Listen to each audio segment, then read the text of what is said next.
Tuwang-tuwa naman si Anthony Edwards dahil makakaharap na nila ang Warriors sa second round ng playoffs, pero bago yan nako LeBron. Bagamat inaasahang babalik ito sa Lakers dahil sa pag-opt-in niya sa kanyang player option, posible pa rin itong i-trade ng koponan para sa mas malaking hakbang. At kung titingnan ang kasaysayan ng Lakers, hindi malayong mangyari ito. Katulad ng ginawa nila kay Anthony Davis na na-trade papuntang Dallas Mavericks kapalit ni Luka Doncic, kaya maaaring si LeBron naman ang isunod ng Lakers. At ang kapalit, si Giannis Antetokounmpo. Hindi rin ito ang unang pagkakataon na gumawa ang Lakers ng big-time trade kasama ang Milwaukee Bucks. Noong 1975, nakuha ng Lakers si Kareem Abdul-Jabbar mula mismo sa Bucks. At ang naging resulta, isang dynastiyang humakot ng multiple championships noong 80s. Malaki ang posibilidad na magaya ito ni Giannis mula Milwaukee papuntang Los Angeles para buhatin muli ang Lakers pabalik sa rurok ng NBA. Habang papalapit ang off-season, isa ang tanong na hindi maiwasang pag-usapan sa paligid ng Lakers. Kung kukunin ni LeBron James ang kanyang player option, dapat na ba siyang i-trade? At kung oo, sino ang dapat kapalit? Para nga sa maraming fans at eksperto, may isang sagot lang. Si Giannis Antetokounmpo. Hindi na bago sa Lakers ang pressure na manalo. Pero simula nang magkampiyon noong 2020, palagi na lang silang bigo sa playoffs. Hindi sapat ang pangalan kung walang resulta. Si LeBron ay isa sa pinakadakila sa kasaysayan ng larong basketball, pero sa edad na 40, hindi na ito ang LeBron na kayang buhatin ang isang franchise. Hindi na sapat ang kanyang presensya para tuluyang itulak ang Lakers pabalik sa tuktok. Kailangan ng Lakers ng bagong leader. Isang mas bata, mas agresibo, nasa prime, at handang sumama sa bagong muka ng prangkisa na si Luka Doncic. Isang kombinasyon na kayang bumuo ng bagong era ng panalo sa Los Angeles. Si Giannis Antetokounmpo ang ideal fit. Sa kasalukuyang season, nag-a-average siya ng 29.7 points, 11.2 rebounds, at 5.8 assists. Elite scorer, dominant rebounder, two-way force. Isa sa iilang player sa liga na kayang magbago ng buong laro sa depensa at opensa. Hindi lang siya freak sa physical abilities. Isa siyang tunay na winner. Gusto rin umano ni Giannis na mapunta sa mga team na may malaking market. Sa ganitong aspeto, perfect ang Lakers. Isang global brand, laging nasa spotlight, at laging nasa radar ng mga star. Isipin mo na lang ang tandem ni Giannis at Luka.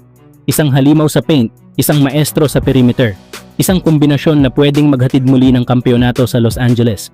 Kaya narito ang trade package na maaaring gawin ng dalawang koponan. Makukuha nga ng Lakers si Giannis Antetokounmpo, habang makukuha naman ng Milwaukee Bucks sila LeBron James, Rui Hachimura, 2031 first round pick na top 5 protected at 2033 first round pick na unprotected. Sa panig nga ng Lakers, ito ang hakbang na magsusugal para sa hinaharap. Dalawang prime superstars sa iisang koponan. Isang bagong identity na hindi lang nakabase sa nakaraan kundi nakatutok sa susunod na dekada. Sa panig naman ng Bucks, makakakuha sila ng superstar pa rin kahit pansamantala habang inaayos muli ang direksyon ng kanilang koponan. Kaya ito ang matinding tanong, mananatili ba ang Lakers sa nakaraan o babalik rin nila ang pahina at magsisimula ng bagong dynasty sa tulong ng isang bagong Greek legend? Samantalang tuwang-tuwa naman si Anthony Edwards matapos magwagi ang Golden State Warriors laban sa Houston Rockets kanina. Dahil sa resulta ng laro, makakaharap na nila ang Warriors sa second round ng playoffs. Matapos ang isang linggong pahinga mula ng talunin ng Timberwolves ang Lakers sa unang round ng playoffs, excited na si Edwards sa posibilidad na makaharap si Stephen Curry. Para kay Edwards, hindi lang basta isang serye ang haharapin nila laban sa Warriors. Isa itong pagkakataon na matutulungan siyang magpatuloy sa pagtuklas ng kanyang lugar sa NBA bilang isa sa pinakamalalaking stars ng kanyang henerasyon. Kung magtagumpay siya laban kay Curry at ang Warriors, malaking hakbang ito patungo sa pagiging tunay na superstar sa liga. Tinalo na ni Edwards ang mga legends tulad ni Kevin Durant, Nikola Jokic at LeBron James, at ngayon si Curry naman ang kanyang susunod na hamon. Malaking paborito pa rin ang Warriors sa seryeng ito, pero para kay Edwards, ito na ang pagkakataon niyang patunayan ang kanyang kakayahan at ilabas ang kanyang pagka-elite sa pinakamalaking stage, ang playoffs. Ngunit hindi rin basta-basta talunin ang Warriors.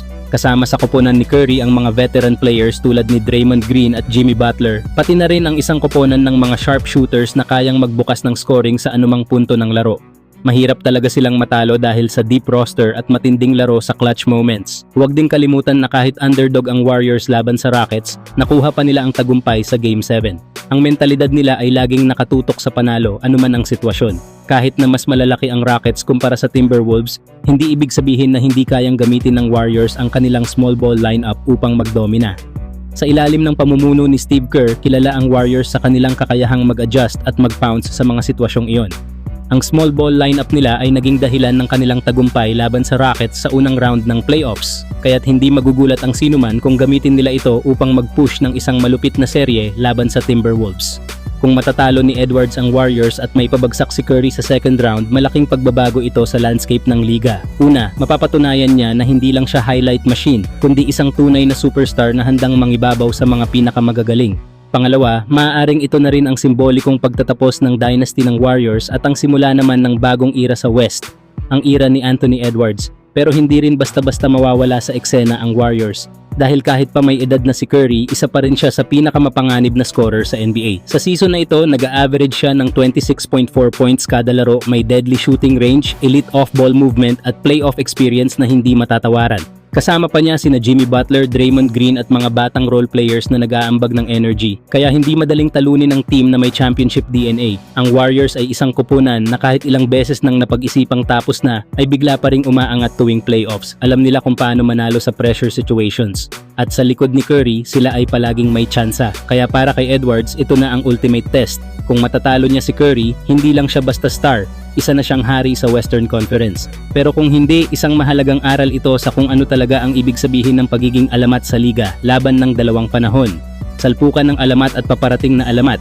Edwards versus Curry, Timberwolves versus Warriors sa playoffs, giyera ng kinabukasan at kasaysayan. Pero kayo mga idol, kanino kayo kampi? Sa koponan ba ni Stephen Curry at ng Warriors? O kay Anthony Edwards at ang rumaragasang Timberwolves? I-comment na yan sa baba at mag-ingay. Huwag kalimutang mag-like, share at subscribe para sa mas marami pang NBA content.